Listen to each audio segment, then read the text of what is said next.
Toss to White. He's in! Patriots win the Super Bowl! Welcome to Patriots Touchback Podcast.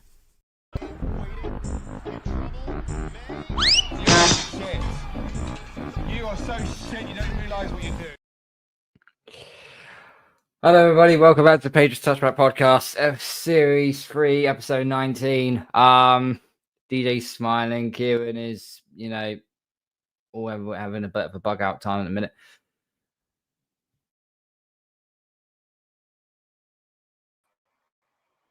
It has ended for Steelers in this week, and it's been an absolute flipping disaster. I've never been so angry of a loss. It's not the way of the actual scoreline. 21-14 of a loss could be not be too bad. Okay, it's the way we done it, and that compilation which you just saw was our downfall from Sunday. 21-14 lost to the Steelers, and I was ready to smash up my TV when the final kneel down happened. We'll get into it. We got Kieran, we got DJ on board. Smash the like button, hit the sub button, tell all your friends, follow us on social media platforms, follow the podcast on Spotify and on Apple as well. How are we doing, gentlemen? How are we doing? Yeah. That was I'm good. Apart from that, that was more than enough trauma for one weekend. We went from such a nice podcast last week and had such a good preview show with our friend from the Steelers pod, and then just the egg of all eggs on Sunday, where it was just like, how many more times did we need to put the game away? And so stressful. One of the more stressful. I'd even argue that was more stressful than last season. Like, at least like when you lose cleanly, you're like, oh, we're just shit. But when you do that, it's just not good. It's not. DJ, how are we, my friend? Yeah, I was laughing so much at the intro, because if not, I was gonna either laugh or start crying. Put it that way. But yeah, you just can't win games like that. Full stop. Like, you can't expect to turn the ball over 5 times. It's just shoot yourself in the feet. So not good. The first thing we're going to start off with, we will get into the good parts, because there was some good parts to this game. The scoreline only lost by 7 points. It doesn't tell you the full story of it. But we're going to need to start off with the 5 turnovers that assumed. Last year, Rhemondre Stevenson fumbled the ball 7 times last season. Last week, he finally put in a performance we could be actually very proud of him against Miami. Didn't fumble the ball once. Great catchability. Ran really well. We're thinking, cool, Rhemondre might be back here. Oh, how we were wrong. 2 fumbles. The first one, unforgivable. The first one was unforgivable. Literally 3rd play of the game. And he goes and fumbles it and puts us right behind the 8 ball already. In which Aaron Rodgers and the Steelers marched down and got a touchdown from that turnover. Well done. That's 7 points we've just blown. And then there is the end zone one.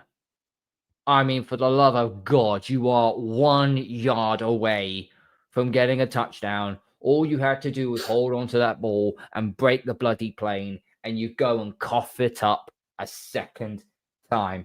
Gentlemen, there's 17 games in a regular season. We've played 3 already this season. Rhemondre Stevenson has coughed up the ball 9 times in the last 20 games. On average, as every other game. That sort of performance gets you cut in college. That's the sort of performance that gets you cut from Pop Warner schools. Yeah.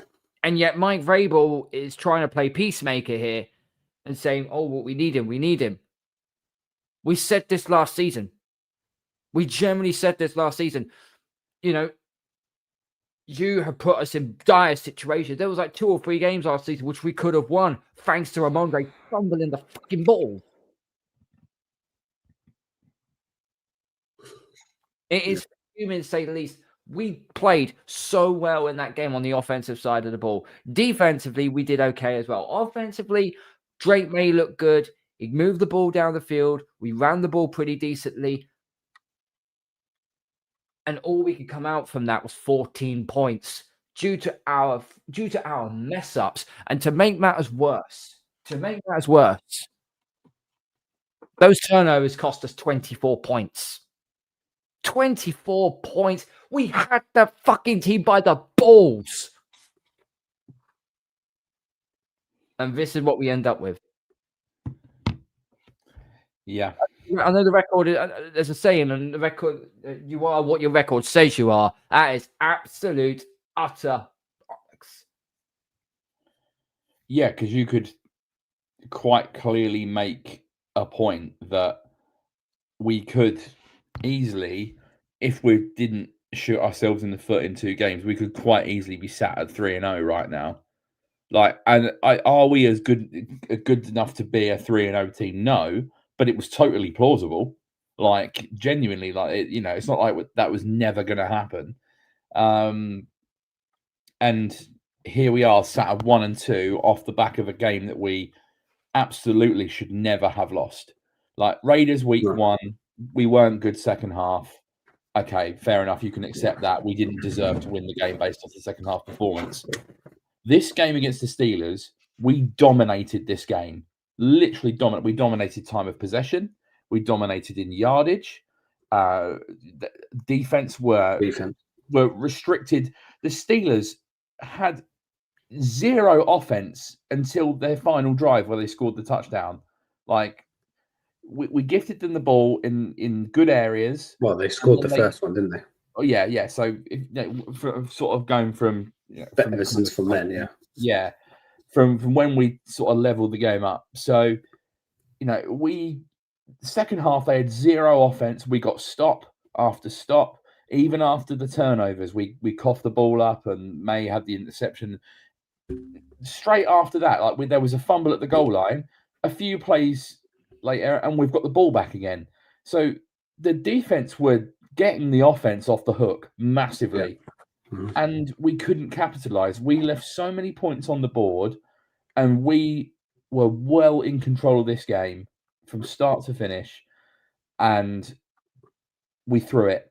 And they were trying to throw it as well. Let's get that straight. They looked like they were trying to throw it away. Aaron Rodgers played horrendous in this game. Their offense was putrid. Their defense gave up a lot of yards and couldn't stop us. We were marching down the field until we were the architects of our own downfall. So to lose this game, considering how much control we had over it, it's by far the worst loss that we've had for a long time.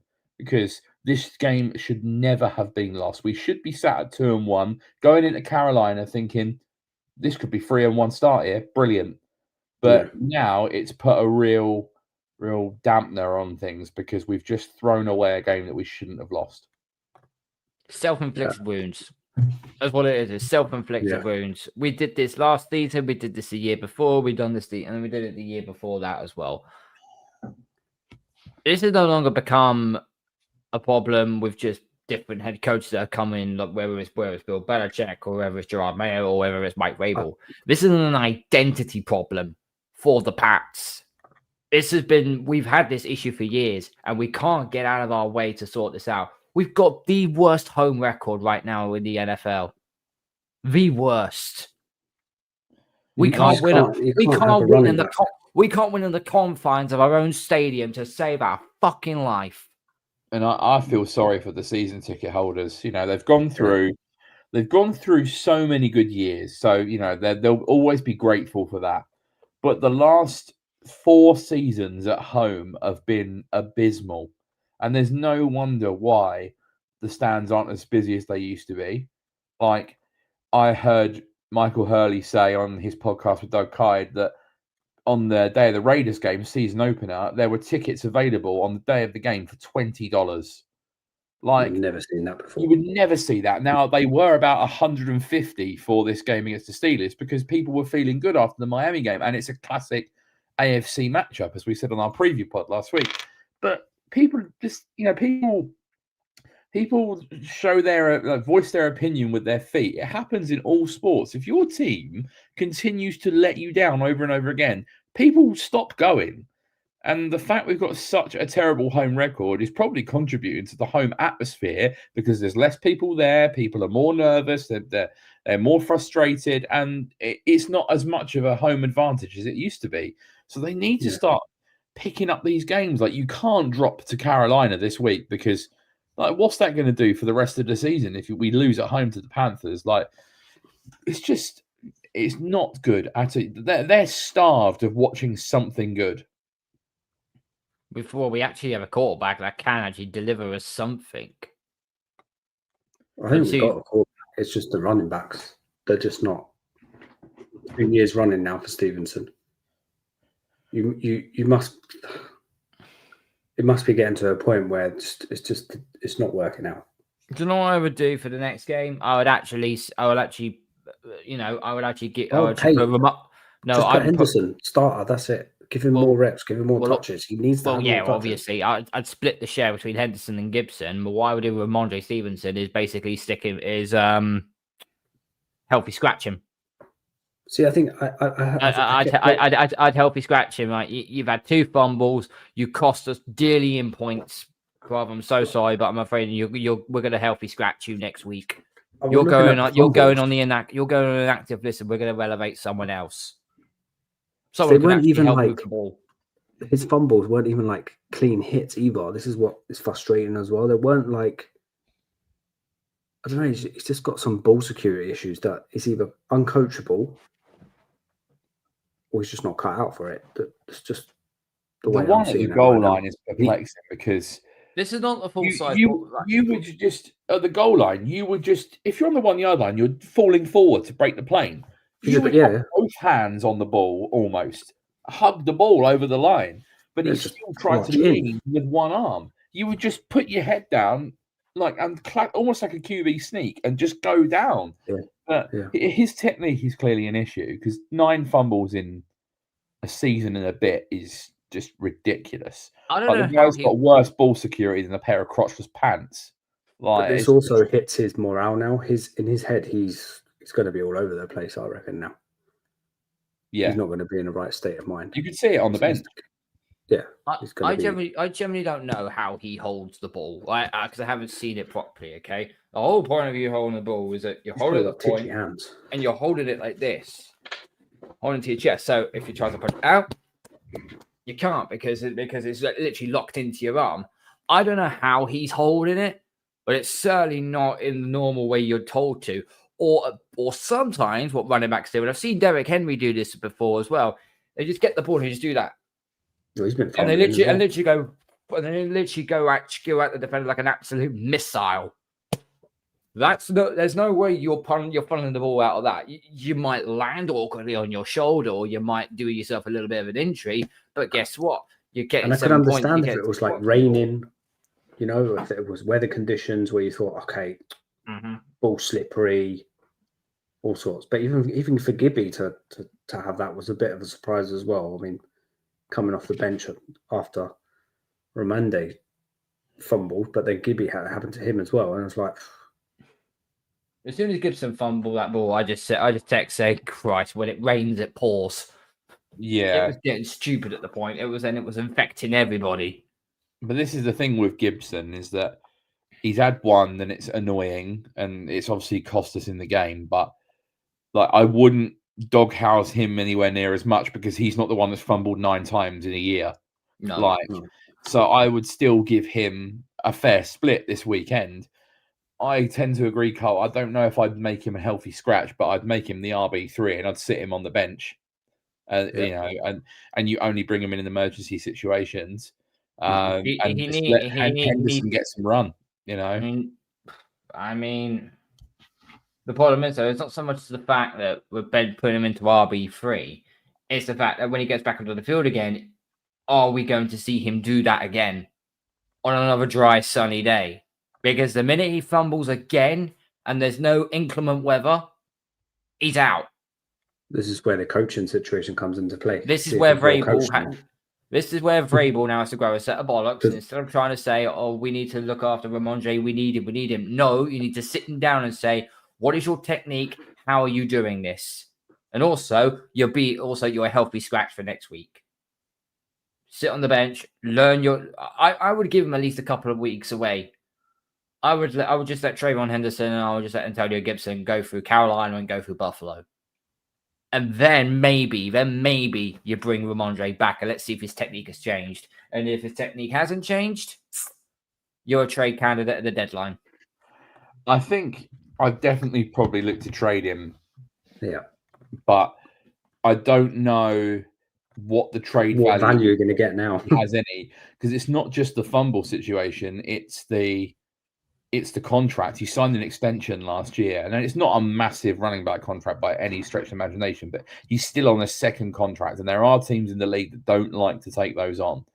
Now, he's such an odd player because when he's not putting the ball on the ground, he's a good back. The talent is clearly there. Like, we've seen it. Like, he had a great game in Miami last week, but he just keeps putting the ball on the ground. So I don't know what the market will be for him. I mean, I've been an advocate. I said this in the chat the other day. Like, Washington might give you something for him because they're so thin at running back at the moment. Like, they're rolling out Jeremy McNichols and Chris Rodriguez and Bill Krosky-Merritt. Like, I know Krosky-Merritt's got a lot of hype, but he's still a 6th round rookie.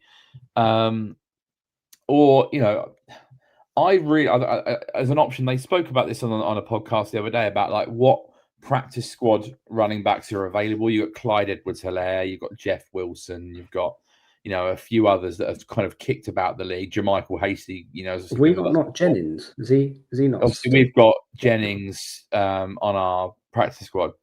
But I really would be an advocate. If you want a big power back that can come in short yardage and smash it at the goal line, I really like Dameon Pierce from the Texans. Whenever he has played, he's looked really good. And the Texans, for one reason or another, do not like him. He was a healthy scratch this week. Like, I don't know why he's not getting any looks. But whenever they've given him a chance, he's looked solid. So I would look to, you know, at the deadline, if you need a third running back and you're going to cast Rhemondre aside, I'd be offering like a 6th round pick for Dameon Pierce and just say, look, we'll take him. And I think that would be a pretty good replacement, personally. Yeah. I don't know who else is on a free agency to even have a look at or picking up. But I mean, Clyde Edwards-Helaire is on the Chiefs practice squad, former 1st rounder, never lived up to the bill, but would probably fit Josh McDaniels' offense pretty well as like a. I think he returned to Chiefs, didn't he? Yeah. So he's back with the Chiefs after being with. I want to say he's been with someone else. Was it the Saints? So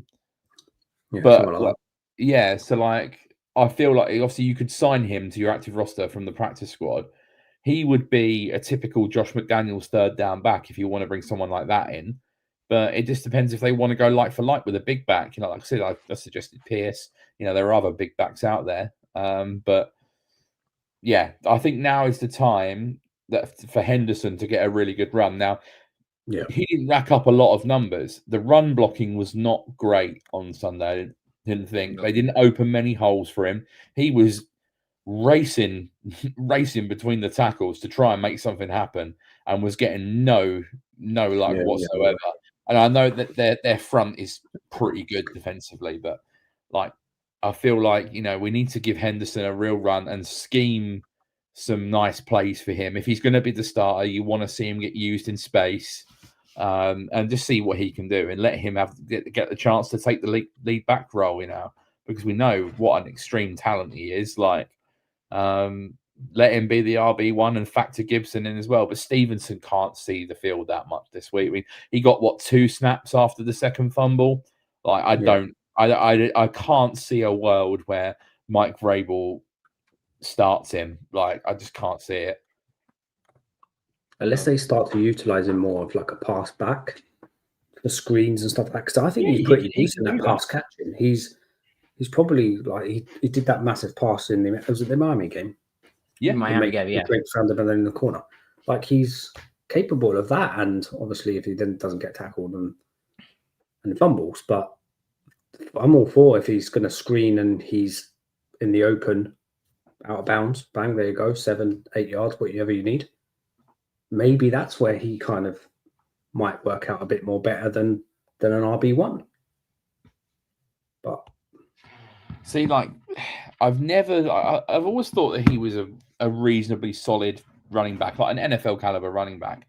But number one. But he's not a number one. No, I never thought he was.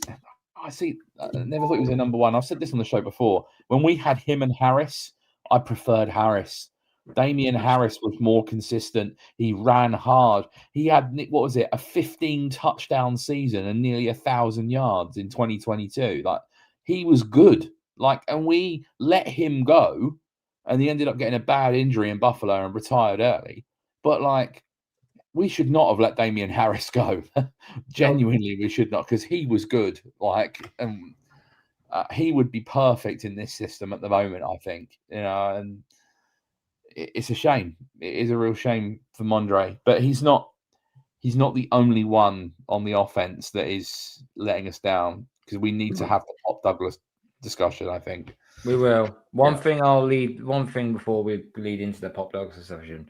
Someone on Twitter, which I found earlier on, they basically were trying to defend Rhemondre, saying, "Oh, give him a break. He lost his dad earlier in the year." Now, as someone who has lost a family member that dearly, I can understand where you're coming from. So if that's plagued your mind, okay, for this season. So what was plaguing his mind for last season when he had them 7 fumbles?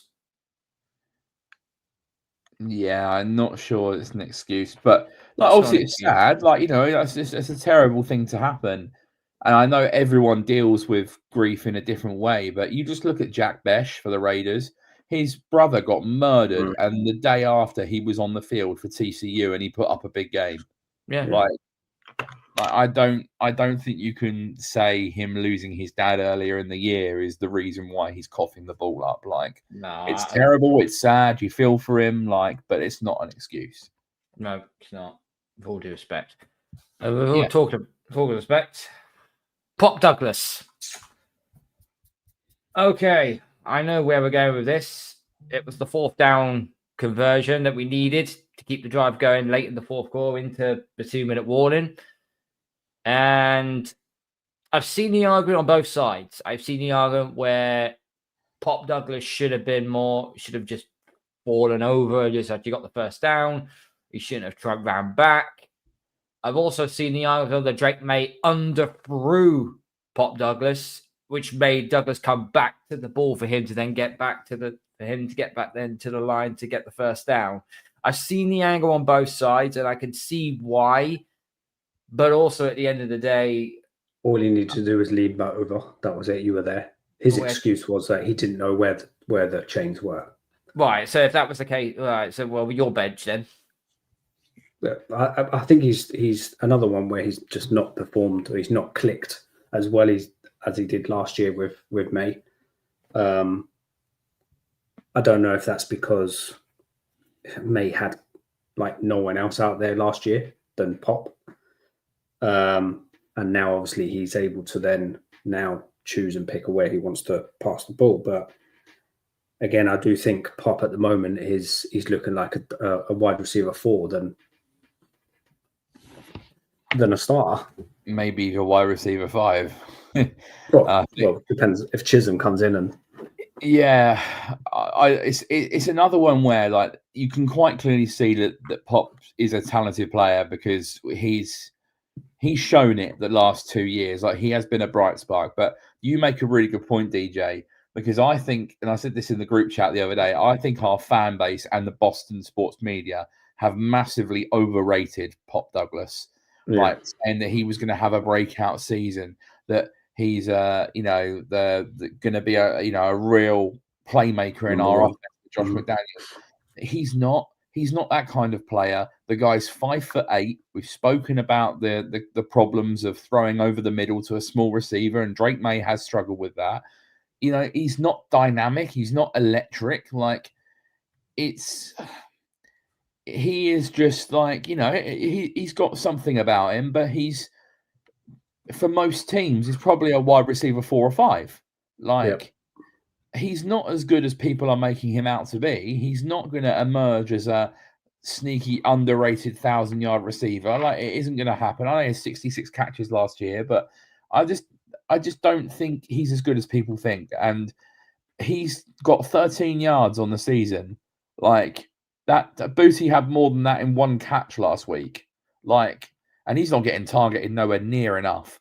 But he's just giving us nothing at the moment, Pop Douglas. It's a real disappointment because he had a good camp, but he's not translated it to the season. So I think you need to look at other options. We need more Kyle Williams, and we certainly, if you're going to do like for like, we need more Efton Chisholm. Give him a chance. He's bigger. He's more physical. Like he's very sudden. Like, if you want someone that's just going to give you the gimme plays, the check, the quick throws over the middle, the first downs, a cheap first down, things like that, then you play Efton Chisholm. Like, maybe Efton Chisholm is better than Pop Douglas. Like, we don't know until he gets a chance. I mean, I would like to see Chisholm get a run. I would also like to see us put Diggs in the slot and play Kyle Williams more on the outside. But I don't think Diggs is targeted enough, to be honest. No, he's not either. But like, Diggs in the slot would be absolutely fine. He's played a lot in the slot over the last couple of years. He would be able to do that Pop Douglas role. But then Kyle Williams needs to be used more on the outside to stretch the field, and that gives us more of an option. Booty he did in that one play. That one play he came in, he cut that defender out like to the outside and bang, he was gone. Easy. Yeah. And that gives you the weapon. Booty can be your possession, X receiver that's going to play physical at the top of the route and bring the ball in and be your main target, your first read. Kyle Williams is your speedy threat on the outside that can do a bit of everything, and then you stick Diggs in the slot and rotate him in with Chisholm. Like, I think that's fine. Like, we're seeing too much of Matt Collins. He isn't doing too bad, but Matt Collins is a limited player. But he is what he is. I've said you kind of only need him on the field in certain situations. Maybe red zone. Yeah, but like, we've got a 3rd round pick getting no run, and then we've got one of the most exciting parts of our team in training camp inactive for the first 3 weeks, whilst Douglas can't catch a cold. Like, got to make a change. Matt Collins had the second most receptions in the game. He had 4 receptions of 27 yards. Diggs, 3 receptions, 23 yards.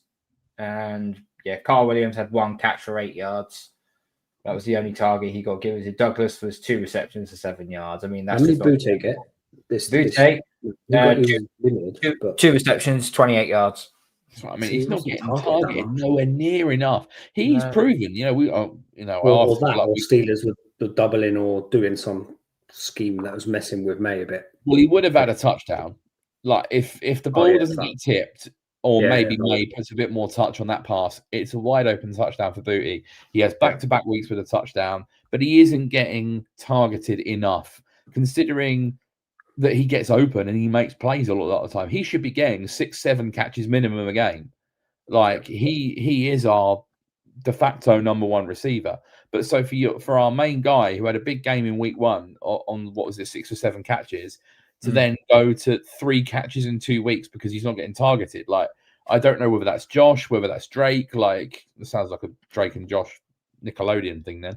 I don't know whose fault that is, but you need to get Booty the ball because he's the only receiver that's doing something with it at the moment. So, they need to change this up because we're moving the ball still, but like, you can't rely on fits and starts. Hunter Henry had his best game in a Patriots for a very long time. 8 receptions, 90 yards, and 2 touchdowns. He's literally Drake Maye's go-to guy at this moment in time, which is good to see. Because when we signed Hunter Henry all those years ago, I was buzzing for him because I was like, he was good at the Chargers when he was healthy. But ever since he's been at the Patriots, he's been nothing but healthy. But yeah, Rhemondre Stevenson had 3 receptions for 38 yards, average of 12.7 yards. So Rhemondre in the catching game probably could still be more useful, but right now as a ball rush running back, I think he just need to tidy up his mechanics a little bit more. I just think we need to kind of change it up for this week coming, because if we fail at Panther at Carolina, at home, but versus Carolina, that's going to be a hard one to swallow, and I think that could be. I'm done. Pick up to Jason Posada, put a comment in for us. Thank you, mate. The scheme against the Steelers was meant to expose the linebackers. Pop ran multiple bad routes. Look forward to seeing more Carl Williams and Chisholm. Yep, I think we're all on the same page. I think that's a good point he makes there about Pop and his route running. Like, one thing that's been brought up a lot is Pop struggles to recognize the depth of his routes. Sometimes he runs too short. Sometimes he runs too far. That positioning can make a huge difference to a completion. So, like, he's not understanding how deep or how shallow he needs to get on certain routes over the middle. Like, that's a real concern for a player that's been in our team now for 3 seasons. Like, but is that because that's a miscommunication between him and Drake, that they're not on the same? No, I just think it's facial recognition. Like, he's got to know when to break out of his route. Like, he needs to know how far he needs to be and what point he needs to turn and things like that. Like, that's on him. Like, and the wide receivers coach. Like, you need to make that established. I mean, Drake has had an issue with throwing to him over the middle, but I think a lot of that is just down to height. Like, you're looking over the top of an offensive line with 6'5", 6'6" offensive linemen, and you throw into, a small guy like Pop Douglas over the middle, you might struggle to see and at what point of what height you need to put the ball at. That's a big concern. But yeah, I don't think he's got a real understanding of depth of targets, to be honest. But yeah, I want to see more Williams and more Chisholm. Like, it can't, the offense can't be just funneled, through Hunter Henry and Kayshon Boutte. Like, the other pass catchers need to do something.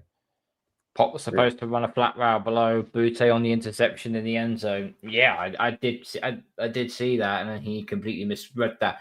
And that's probably what Drake was probably trying to wait for, but then the pressure got to him. He ended just he did try to launch it to the corner of the end zone where Boutte was, but it got tipped and then it got picked. Yeah, I think it was one of them where, like, obviously, look, Cam Hayward's made a good play to tip it to Brandon Eccles, like, fair play.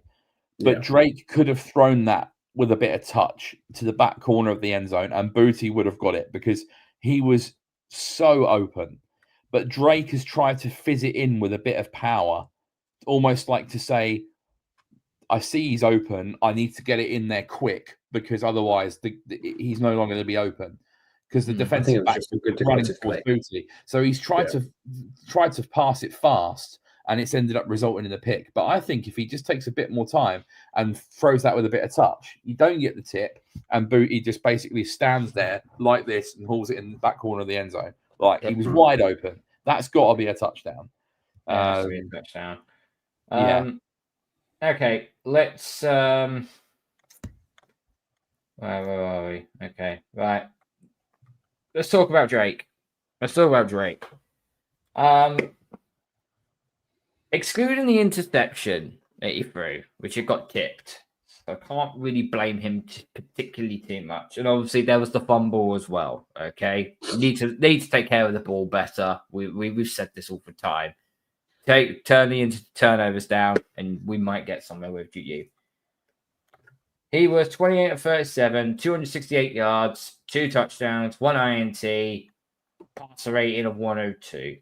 Not nowhere near as good as what he was last week, but compared to who his opponent was on the other side of the field, he was head and shoulders. He moved the ball really well. He only missed 9 of his completions. I thought he was good I'm getting more and more confident now watching Drake play. When I've always watched other quarterbacks, whether it was Cam Newton or whether it was Mac Jones or Bailey Zappi, I never had this sense of calm. And I never thought the sense of he's going to do something he's going to absolutely bloody regret at some point. And Drake had that feeling in me last year for times he was a rookie. But I give him the benefit of the doubt because he's a rookie. These last 2 games, I feel more calm when he is under center because I kind of know now what he can do. The only thing that we haven't seen of Drake, and we need to see more of Drake, and this is where the offensive line and coaching has to come into its own, but we need to start seeing him fire lasers down the field to the deep routes. That's the only thing we are missing right now regarding of Drake. I think he's getting into a bit of a groove of how Josh McDaniels is running this new scheme that he's obviously had to learn from scratch. And I think Josh is probably opening the playbook week by week, like exposing him to more plays or exposing him to more things. That the only thing I'd like to see him do a little bit better is what I've said in the group chat sometimes is what Brady used to do. If the play is not there, do not make drastic decisions or any error that's going to cause a fumble or interception. Just throw it to the ground or just lob it to somewhere that's there, but it's not intended for that player. He has to make that decision on say when the play is over that it's not going to work out. Don't take the sack where you need to take the sack. Just get rid of the ball. That's it. That is my only thing that I think he still needs to work on a little bit more. Yeah, but I'm confident in the way that it's working out with him and Josh. But there was multiple times as well where he actually rushed to get out of the pocket and actually rushed to complete a third down or get to a first down and so on. He had 7 carries and 45 yards.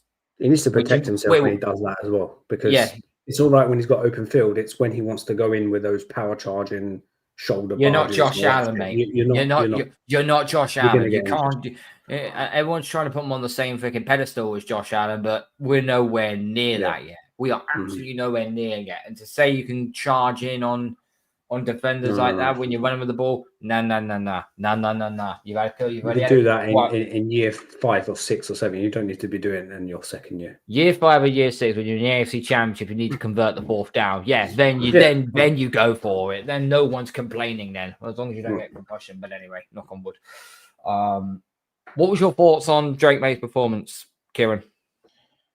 Yeah, there was a lot of good. There was definitely a lot of good, but then there was some bad as well. Like, I think DJ made a good point about you want to see him, or you guys want to see him push it down the field a little bit more. And I want to see him put the team on his back in a late game drive. Like, he hasn't had a game-winning drive yet.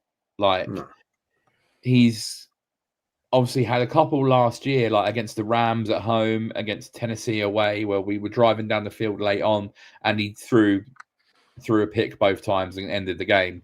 And obviously he's had the fumble that's really cost us in this one. So I want to see him just come up clutch in a couple of moments, develop that part about him where you think, right, if we can put the ball in Drake's hands and he's got 2 minutes on the clock, we've got a chance to score here. But at the moment, it's very much like you kind of think, I don't know whether he's going to be able to do this or not. I want to see him sort of develop that kind of that bottle to be, go and win a game late on like he should have done in this game. But yes, he does need to stretch the field. I agree with the comment that Jason had a minute ago. Like he does, I think that stems back to his time at North Carolina. Like he was by far the best player in that North Carolina team. I mean, the Tar Heels are just, even with Bill there now, they are shit. They're bad. They are absolute shit. Like, and they're lucky that they had a 3rd overall pick at quarterback because they are awful. And I feel like he wasn't surrounded by much talent aside from Josh Downs for 1 year at North Carolina. Yeah, Tez Walker. And Tez Walker, but Tez Walker, I mean, what was he, a 4th round pick that gets very little snaps for the Ravens? It was a 4th round pick, and there was a tight end as well. He went undrafted. It was literally his go-to guy. I can't. But but these aren't like top. These aren't top players, really, are they? Like no. So, like, I feel like that hero ball comes from North Carolina, where they were probably down a lot, and he's having to put the team on his back, and he's just trying to sling it and do anything he can to try and save the game. And I think he's desperate to, like I said, make a game-winning drive, make a big play. But he does need to learn when to throw it away, when the play's not on, when to take a sack and when not to. How to protect himself. It's that game management. He needs to develop that game management, and that will come with experience. But at the moment, he's just maybe trying to do a little bit too much when he doesn't need to. Because if he can just manage games better, like, we've got a really good QB on our hands. The guy has got a great arm, great athleticism. He does more than often make good decisions. Like, he's been pretty accurate so far this season. His touchdown to Hunter Henry, like in the game of the weekend, the first one, was absolutely pinpoint. He zipped it into him. Like, we've seen what he can do, but it's just now developing that from just being a bit of a raw talent and developing into a more reliable player. But yeah, I think if you take I'm not going to put the first turnover on him per se, but the second one was bad. But I would say, I reckon you got 75% good from this game out of him, and there'll be better performances to come, definitely. That's ironic, because he completed 75% of his passes. Fair enough. I didn't know that. So, but no, listen, it was good to see what Drake did. Obviously, we on the receiving end of a loss. There is one player I will bring up. Now, the last couple of weeks, he's been struggling with his missed tackles, shall we say. There was a couple of them, Ellis and Robert Spillane. Robert Spillane cleared his mistakes up very, very nicely, because he was leading the Patriots defense in tackles. He had 15 tackles and 10 solo ones. Didn't miss a single tackle in that game. He actually finally got to. I mean, it would help. It does help when the Pittsburgh Steelers can't run the ball for them if their life depended on it. But he actually managed to make some very good tackling involved for the Pats on that one. I think there was a good point made the other day saying I think he took the first 2 weeks of the season personally, where he was getting buried for the missed tackles, and you could see on the bench how frustrated he was. He's a passionate player. He would have been so pissed off with himself that had happened. So it's almost like he took it personal. He was like, right, I'm going to be better this week. And he had a great game. He got a pick. Like, he was all over the field. We definitely were a lot more tighter with Jack Gibbons alongside him than Christian Ellis. I think that's maybe something you're going to see more of now. Ellis was getting exposed a little bit, but all in all, like, Spillane led that defense to a really good performance. Like, I know we were a bit frustrated with a couple of penalties earlier in the game and maybe a couple of questionable, like, coaching decisions. Overall, the defense were awesome in this game. Harold Landry, what a signing he has been. He is so good. That guy is constantly making plays for us. Like, he's awesome. Milton Williams is awesome. I thought Chason played excellent as well. He had one hold. That's his only problem. He went offside once. Yeah. But, yeah, the defense largely, particularly kind of from the second quarter onwards, were fantastic. They really were. And when you think about it, over the first 3 games of the season, we've given up, I believe, 61 points, because if you take the Miami punt return out of that, they didn't give that up. That was special teams. So 20 against the Raiders, 20 against Miami, and 21 against Pittsburgh. 21 points, in the last one. So 61 in total across 3 games. We've not given up more than 21 points on defense all season. I don't think that's too bad, considering we're missing our best defensive player. So, I think they played really well. If I were them, I'd be fuming that we lost this game, because they kept getting the ball back for us and getting off the field. So the only thing was the real blotch on it for me. And I'm going to put this down to a coaching error more than anything. And I said this in the group chat. The penalty in the first quarter against Alex Austin for pass interference. What, on Washington? Yeah. Well, first things first, that's the biggest mismatch. You might as well put Hornswoggle on the great Carly. That was how much of a mismatch it was.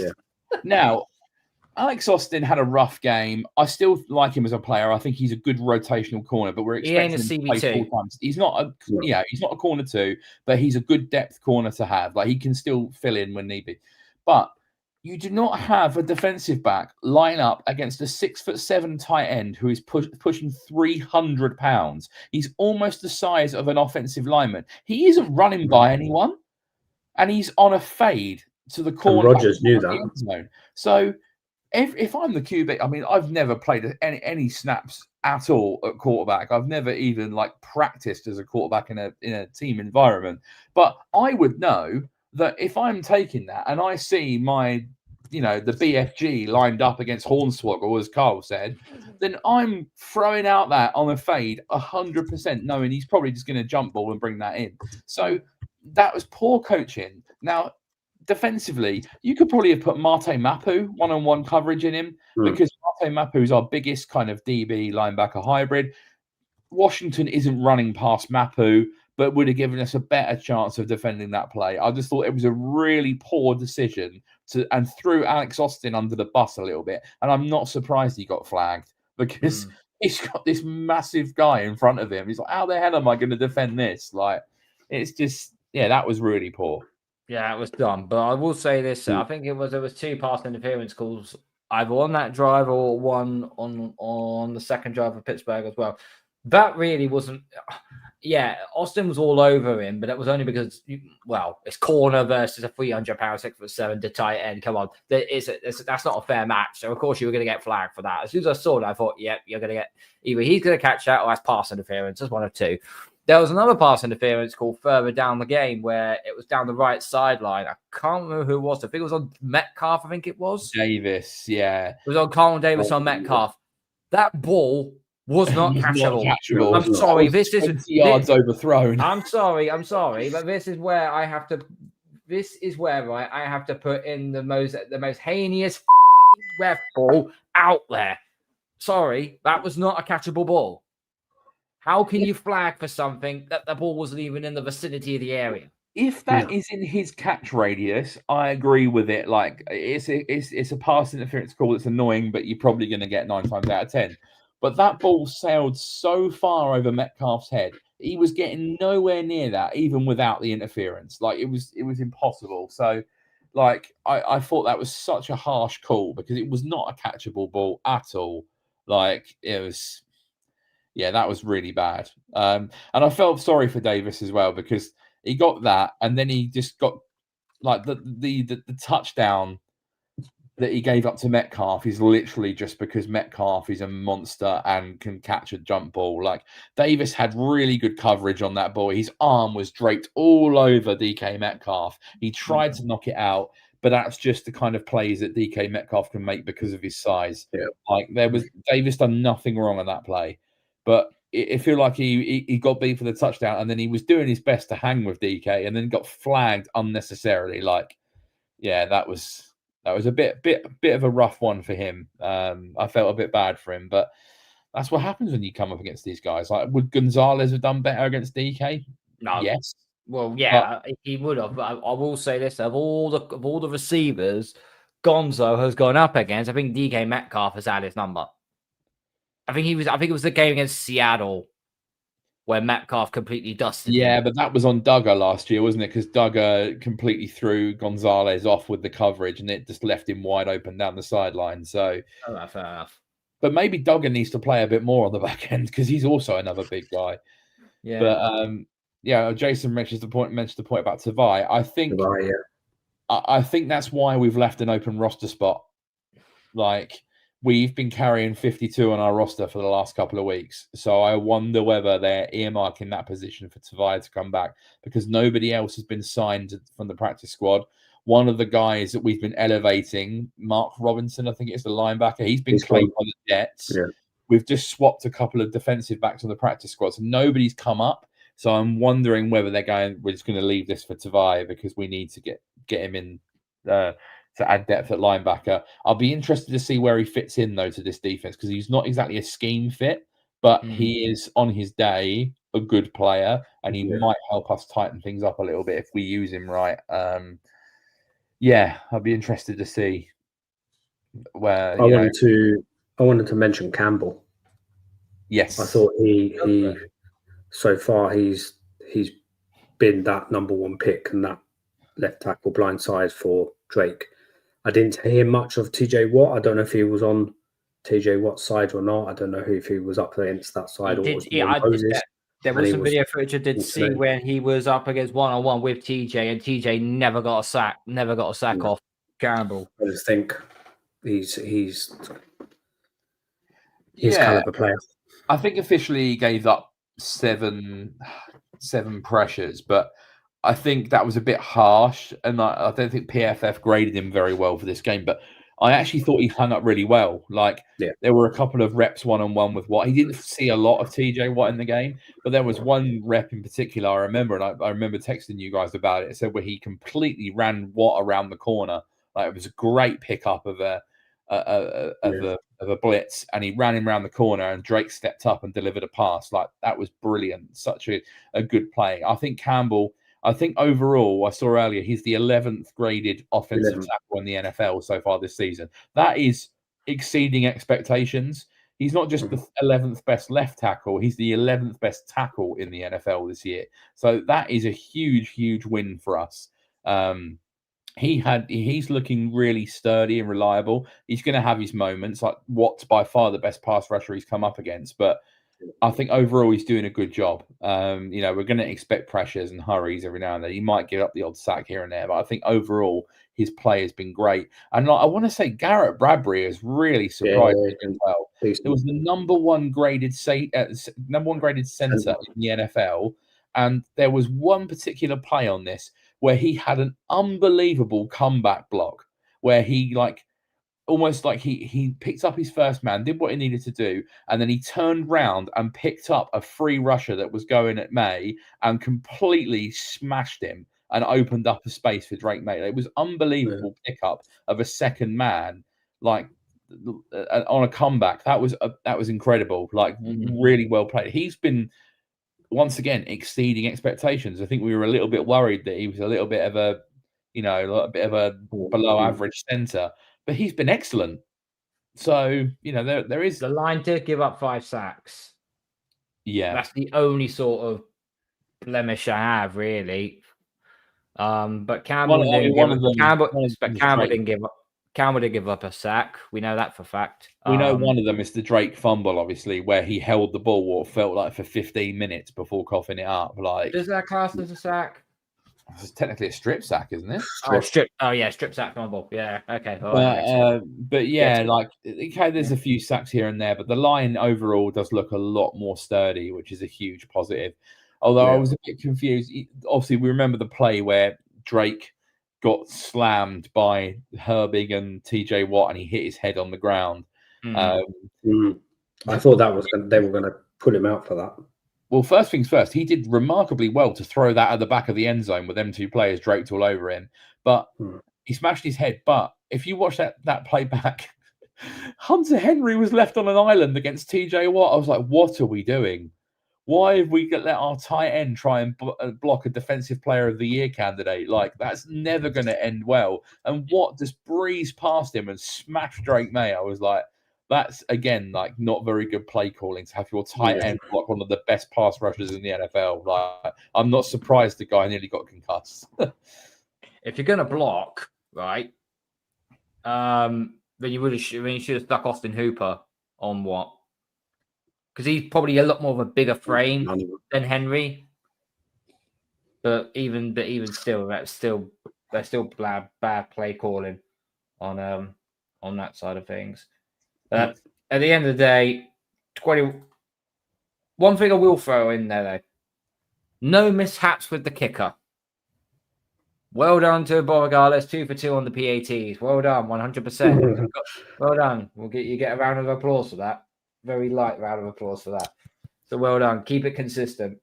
We didn't get single sack on Rodgers, which really did piss me off. That did.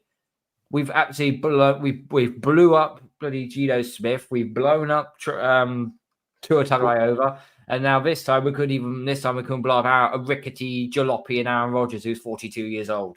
We would have had one though, wouldn't we? But it got negated for a penalty because Milton Williams had a strip sack. Oh yeah. And then Alex Austin got done for what, holding, was it? Like, oh yeah. Yeah, so like that would have been, and we would have taken over in good field position as well. Like that was a real killer. But we're generating a lot of pressure. Like the pass rush has been good. Yeah. We're getting Rodgers didn't look comfortable at all. Don't know if they was like rushing it or just didn't know who to throw it to, but yeah, we definitely schemed up very well. And obviously we have our preview show coming up later in the week, and we've managed to line up a Panthers guest for that. I think it's the Panthers Magpie will be joining us later in the week. Here we go. Yeah, so we look forward to that. Right now? Yeah. But I worry about the Panthers offensive line now that Austin Corbett and Robert Hunt have been placed on IR. Now they're not too bad at tackle, but I feel like Christian Barmore and Milton Williams are going to absolutely destroy their interior offensive line. I think their tight end's got injured as well, isn't they? Sanders? Is he? He's out. I think he's out. Yeah. They've still got Tommy Tremble. Yeah, Tommy Tremble. That's but fine. That's an area like we talk about generating stat. I feel like we might get a lot of pressure on Bryce Young this weekend. But yeah, that's definitely not a weakness of the team. We are going to generate pressure. We've proven it. We've got a lot of sacks so far this season, a lot of pressure. Landry's been awesome. Wilton Williams been awesome. So yeah, I wouldn't worry about that. No problem at all. DJ, I know you got a bounce. Yep. Mate, we're just gonna stay on for another 5-10 minutes or so, and then we'll end the pod. So big up, man. Hope you're good, mate. And right, cool. Yeah. I'll chat to you in a week. See you in a bit. Bye. See ya. Okay, so it's not the be all and end all. Okay, we're 1-2. We should really be 2-1, but it is what it is at the end of the day. One thing I'm gonna leave us. So let's have a little bit of a more happier note.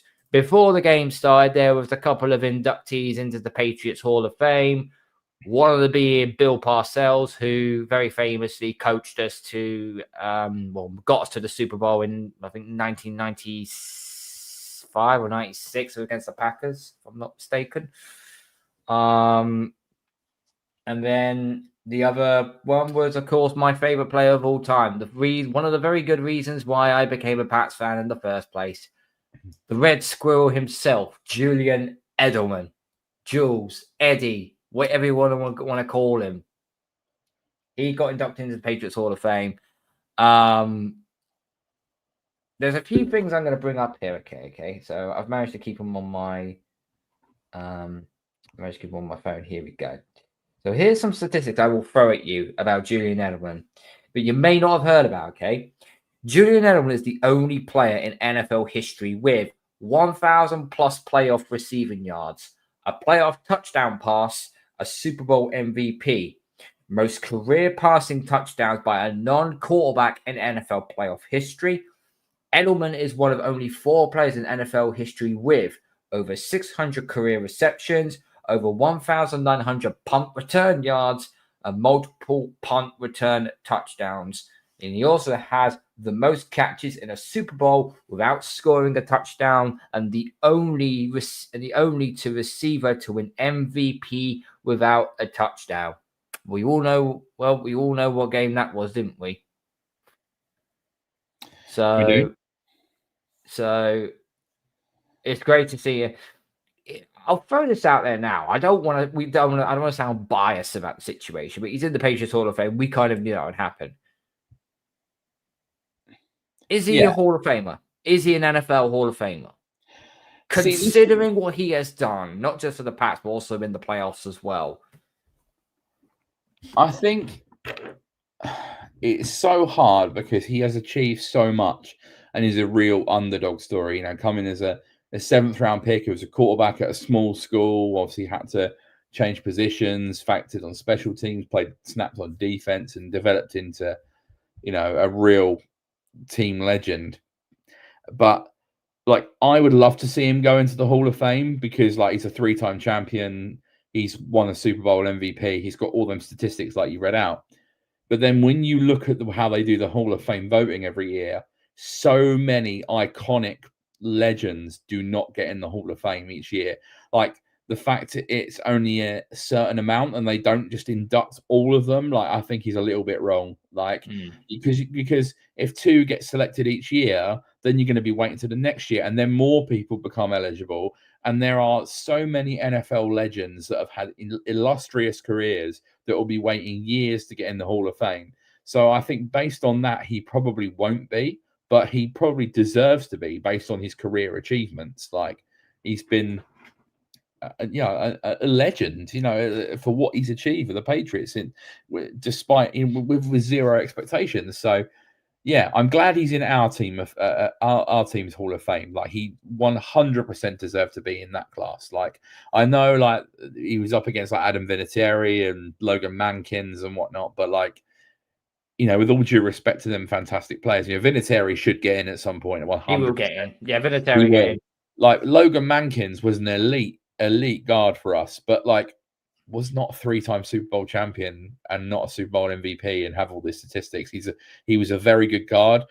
It might be controversial to those Patriots fans that will be a little bit older, but Joe Thuney is more of a Hall of Fame candidate than Logan Mankins. Like I agree with that. Like so when Thuney retires, like and obviously he's eligible, like he 100% should get in. Like he was a better guard than Logan Mankins was, like successfully. So like yeah, I feel like it's just a criteria for getting in, isn't it? And I think I've seen the candidates for like who could go in the 2026 Hall of Fame, and there are some massive names on that. So yeah, I think it's probably not going to happen for Edelman, but I would love to see it happen. Maybe 10, 15 years further down the road or something, maybe, but you never know. He never made a Pro Bowl. No, that was because he was always in the Super Bowl. yeah. So, like and a fantastic player. If anyone listening to this doesn't listen to his podcast with Gronk, you definitely should. Oh, it's such a laid back. It's just funny. Like two best mates. Like I listened to they had like a 15-minute pod like yesterday, and it was just like hot takes for the week, and they were answering questions, and they were stuffing their faces with pizza whilst like answering the questions, and it was just like the most Gronk and Jules thing ever. Like they are just like two mates that enjoy what they do. They speak really well when they want to, but they just sorry about that, guys. Kieran's looks like has lost a little bit of signal there. Oh. Hopefully he gets back on sooner or later. I think...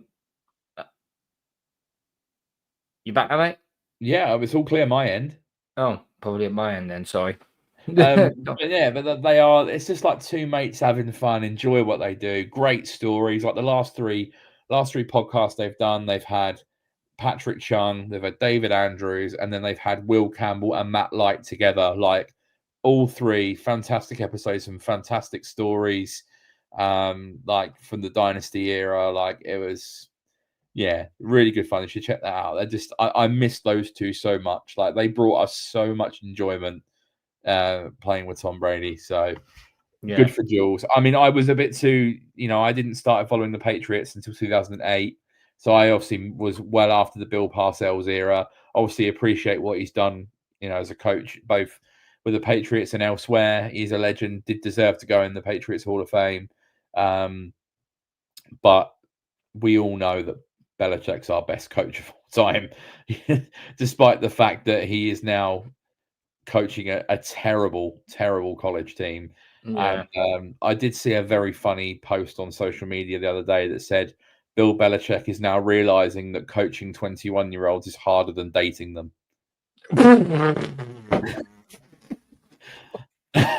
Oh, okay. And I think on that note, it's time we end the show. Well done, Kieran. Oh dear. Well, we'll end on a light-hearted note. Yep, we're going to get on out of it, people. So thank you all for watching. Thank you to everyone who's been listening as well on the channel. Remember, on Thursday night live on YouTube, it'll be Friday morning by the time it gets to Spotify and Apple. We have got our preview of the Patriots-Panthers home game. The Panthers Magpie will be coming on representing Carolina. We're doing some big game hunting on Thursday night. So make sure you come and check us out for that one.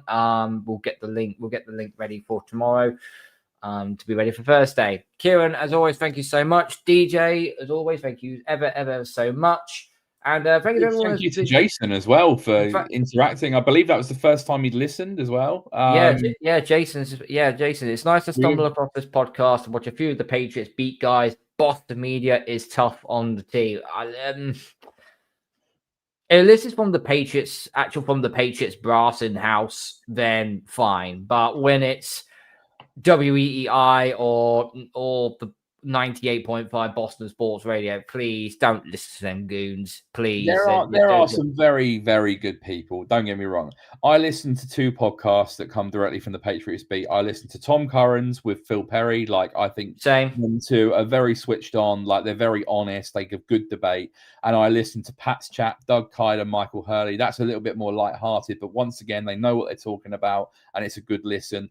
But they're the only 2 really I really trust, because like Greg Bedard is a fucking tool. Like, I genuinely cannot stand that bloke.